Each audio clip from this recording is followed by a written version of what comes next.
มาแล้วโอ้ยจะมาขอถ่ายรถก่อนนี้กันเนาะ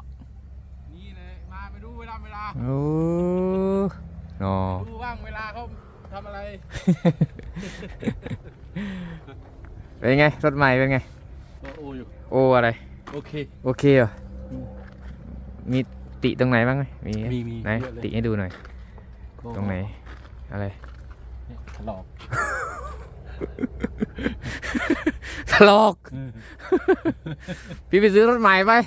ไปซื้อรถใหม่ที่แต่ไม่อยากได้ถลอกอ่ะไหนสวัสดีครับยินดีต้อนรับทุกท่านครับเข้าสู่ช่องรถดำซิงค์ผมวิจารณ์ไปแล้วใช่แต่ไม่รู้ว่ามันยังไงนะอ๋อบุบโอ้ยนี่บุบธรรมดาอันนี้เหมือนรอยเคาะนี่เนาะเคาะออกมานี่รอยเคาะอันนี้ก็ทำสีใหม่ซินกระบอกนี่รั่วเปลี่ยนใหม่โอ้โหผมบอกแล้วว่าตรงนั้นรั่วเปลี่ยนใหม่ผมพูดในคลิปเลยใช่ไหมใช่เพราะว่ามันมีรอยถอดแล้วใช่เปลี่ยนใหม่แล้วก็อันนี้ก็ซึมก็บอกซึมนิดหน่อยอ่ะไม่นิดหรอกเนี่ยเดี๋ยวเขาช่างมาแต่ยังไม่ถึงกับไหลหรอกซึมเฉยธรรมดารถเก่าเนาะรถกี่ชั่วโมงนี่อันนี้9,200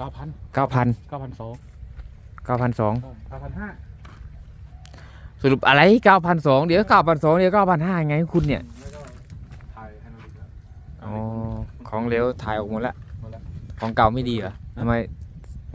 ของเก่าไม่ดีทำไมต้องถ่ายออกมันในนั้นมันคุนแล้วอ๋อมันคุน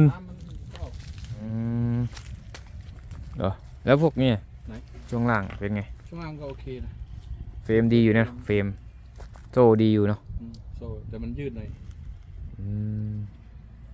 ซองมันเหมือนกับรวมหน่อยเหรอโอ้ยตรงสป็อกเก็ตเนี่ยล้อนำเลยขึ้นลงโอ้มันก็สึกล้อตามการเวลาแล้วมันโอ้ยรถมือสองเนาะกี่ล้านนะ1,750,000 บาท30,000 บาทอ๋อ173ไปโชว์หน่อยเอาดินแข็งๆเลยเด้อเช้าตักอยู่นู่นข้างในนู่นลอกหน้าดินเหรอลอกหน้าดินแล้วบุกกี้ไม่อธิบายให้ฟังหน่อยบุกกี้นะบุกกี้มันบุกกี้ทำใส่ใหม่ชื่อใส่ใหม่ไม่ใช่บุกกี้เดิมใช่บางกันเนาะบางดูดิดูเหล็กว่ะเนี่ยบางนี่เหมือนเหล็กแผ่นเอาเหล็กแผ่นมาทำได้หนิเนาะกี่มิลนี่ถึง6 มิลไหมนี่เขาจำกัดน้ำหนักไงอ๋อเหรอโอ้รถเขาจะให้หนาเฉพาะตรงนี้อ๋อนี่คือไล่เบาเหรอครับไม่ให้มันกระดกกูบุกกี้เก่ามันกระดกอ่ะไม่มันถ้ามันหนักอะมันจะกระดกเขาเลยไล่เบาอ๋อเป็นสูตรอ่ะมันจะดามแข็งเฉพาะตรงที่จำเป็นอ๋อเวลานั้นเราก็อันนี้ใครบอกมาเนี่ยเดา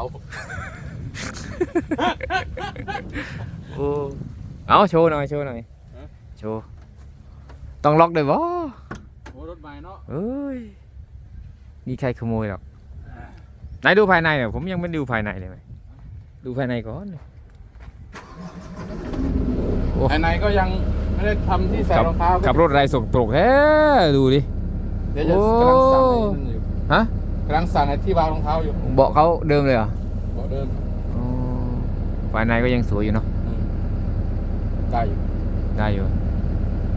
เนาะไปโชว์หน่อยกินแล้ว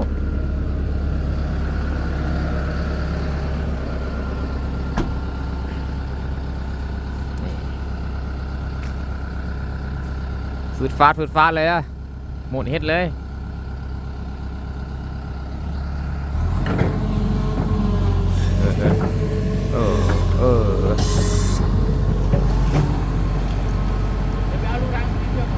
ฮะอ๋อไปว่ะ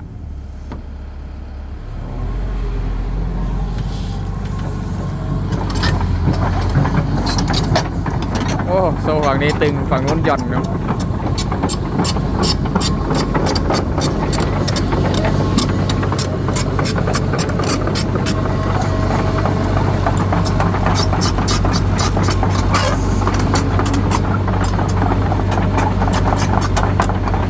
เสียงเครื่องยังนิ่มนวลอยู่ครับ เ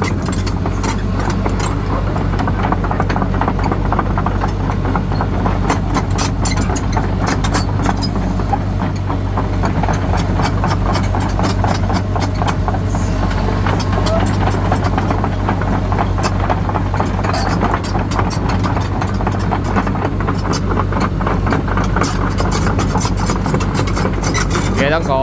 สัมผัสซะหน่อยคันนี้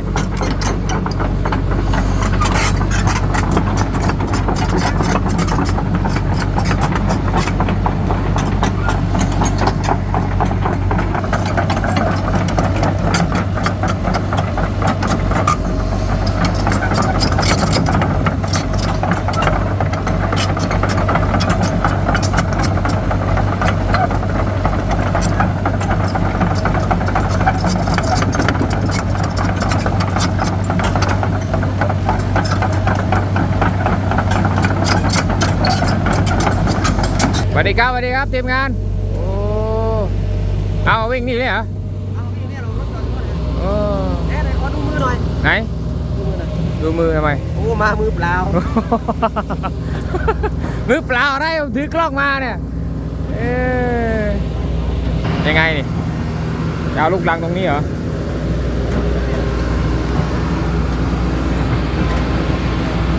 อ๋อทำทางก่อน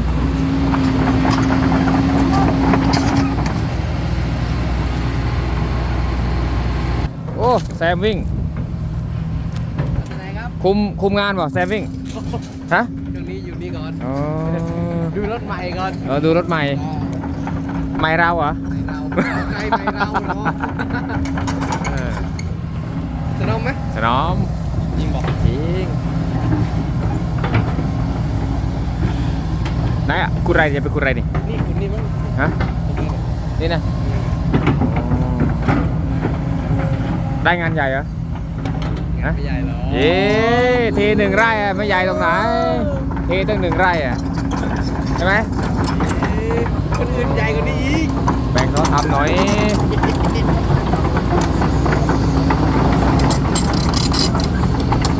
ไหนตะตุงไปไหนตะตุงอ๋อนี่นะไม่ใช่ปัญหาให้เดี๋ยวทำงานได้อะไปเลนเลยพุ่มเลนเลย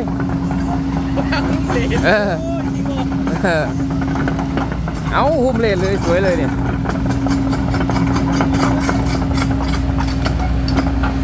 รอชมการทำงานหน่อยสิ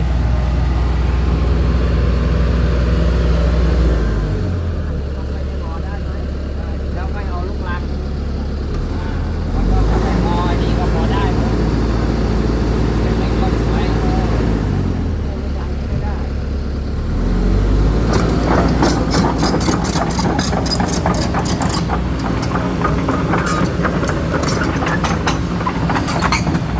อ๋อนี่อ๋อจะกลบบ่อได้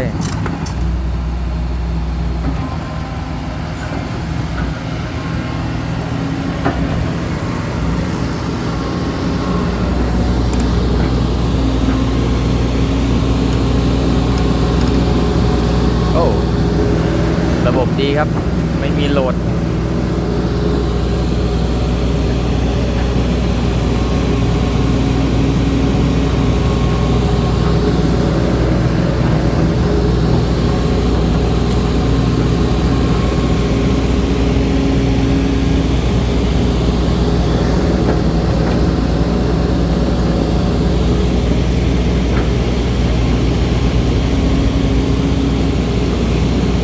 จะลุมเลยครับฟังเสียงเครื่องเสียบปั๊มแล้วก็โอเคครับระบบดี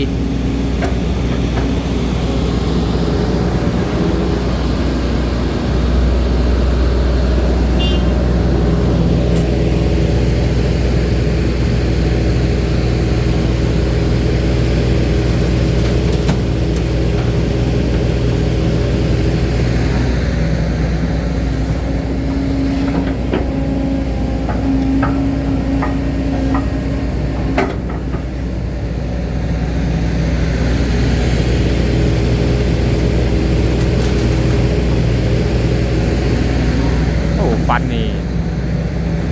ไม่ใช่ฟัน140นะครับเนี่ย แค่4 เที่ยวเด้อแล้วก็ร่องมะพร้าวก็จกได้เด้อแต่ย้ายน้ำมันทะลักเข้ามาอ๋อเข้าใจนะเดี๋ยวป๋านำทางเขาไปก่อนครับ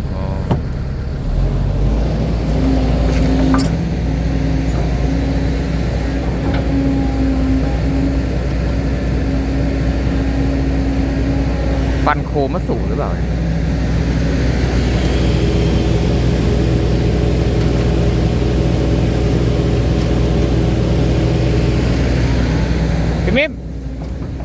ฟันของอะไรนี่ฮะฟันของอะไร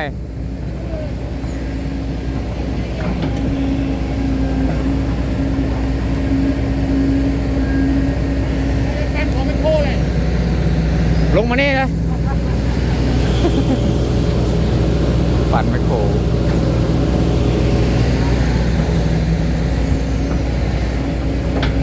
ใส่เต็มไว้นะพวกกี้นี้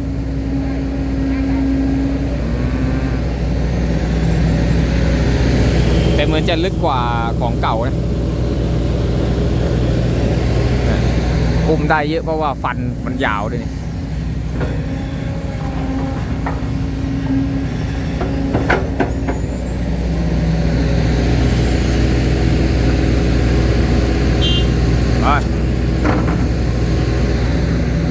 ยินดีกับปาตุงอีกครั้งหนึ่งครับ เป็นยังไงบ้างเสียงฮะ เสียงเครื่องเสียงอะไรเป็นยังไงบ้าง เสียงอ่ะ เสียงก็โออยู่นะเออ เสียงแอร์ข้างในแหละ เหรอ อ๋อ คนนั้นนะ เสียงเครื่องเสียงปั๊มโออยู่ครับผ่านเสียงเมื่อกี้ก็เงียบครับ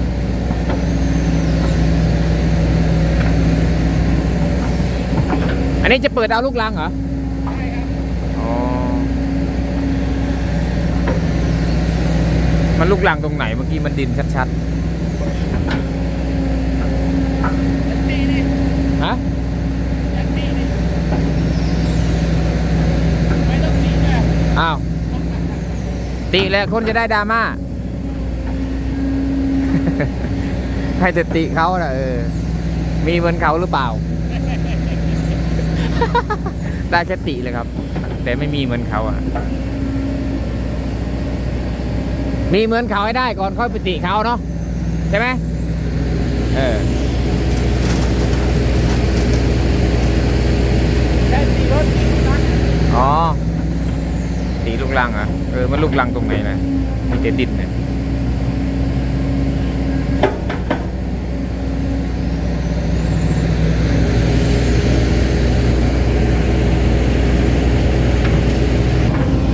ดูมุมนี้กันหน่อยครับอันนี้ยังดินเปียกๆอ่อนๆครับเดี๋ยวไปเจอดินแข็งครับจะรอดหรือจะร่วงครับ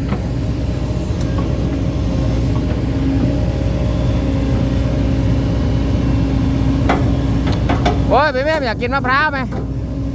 สอยมากินหน่อยดิโอ้ตายแล้วเอาดินอันนี้ไปขายให้เขาอีก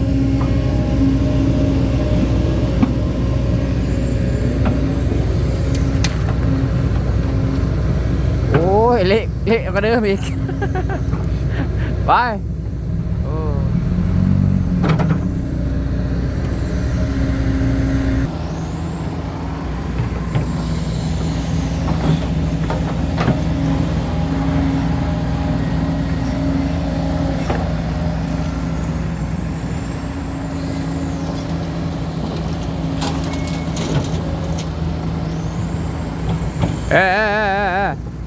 ให้ดูฟันหน่อยดิ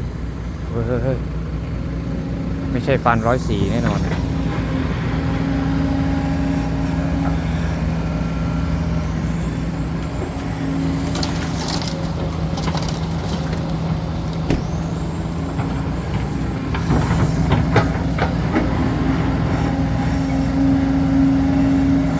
หรือว่าฟัน104วะ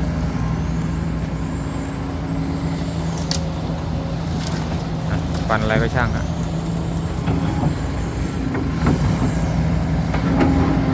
โอ้ลูกรังสวยครับ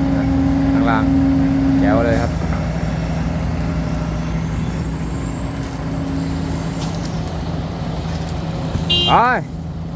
เสียดี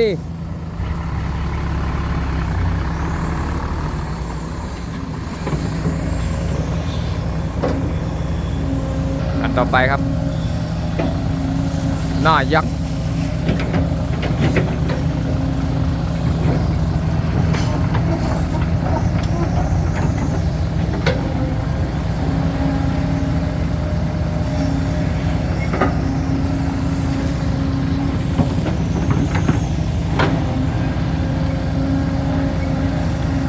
นั่นแหละใส่ไปเลยนั่นน่ะ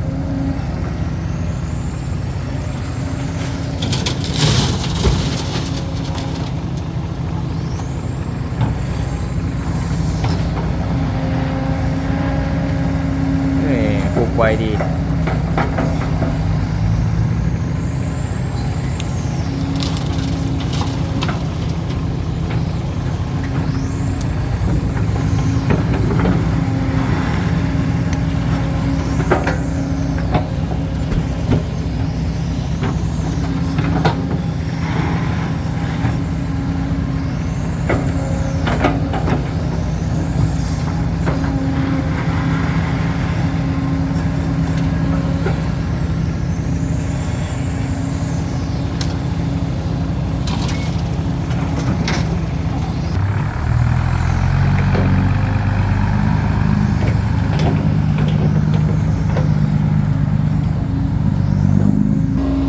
เอาละครับเจอกันใหม่คลิปหน้าครับนู่นลงบ่อเลยครับคลิปหน้ามันจะขุดดินแข็งเข้าหรือเปล่า